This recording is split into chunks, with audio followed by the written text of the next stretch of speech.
I think there was a lot of limitations in our old collision system. It was very good, but it didn't allow us to do some things that were quite difficult. So a lot of times in FIFA 11 you'd get a situation where maybe two players are running into one another, and because there's a lot of contacts between those two players, with the old system we had to pick one contact, which meant that we'd get a collision animation that did a great job of showing you that there was a collision, something happened, but maybe didn't take into account every little detail.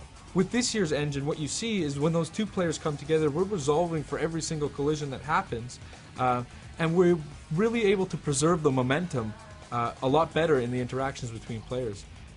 This looks fantastic when you get into the replay camera and you see all of the limbs and the parts bending and contorting as you would expect them to, like you would see on real-world TV. But it also translates into the telecam, where you really feel the difference of the game and you really feel that preservation of momentum.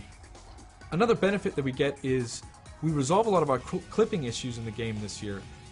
In last year's system we didn't actually account for arm collisions at all, and you couldn't really tell in the telecam, but if you went into replay you would notice that arms could sometimes clip through a shoulder or clip through a back of your opponents.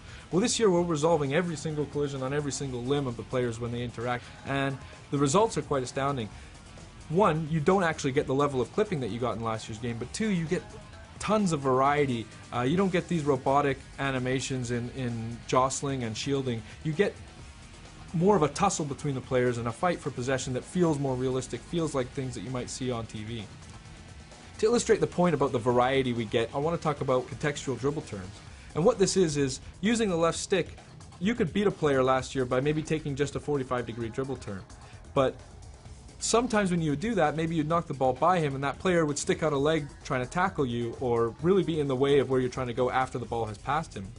So when you add this year's engine on top of the contextual dribble turns, what you get is realistic behaviors, realistic things that you would see on television happening in the game. Like for instance, a player knocking the ball by a defender, he sticks out a leg to tackle and the dribbler tries to jump out of the way, but he gets caught and he goes down. But the way he's trying to jump out of the tackle and the way that his legs bend because he's been caught, it creates another level of variety that we just wouldn't have had in the game last year. Further to that, what you can see now is sometimes a dribbler will knock the ball by a defender using one of these dribble turns, jump out of the way and gets caught, but just slightly, so he takes a small knock.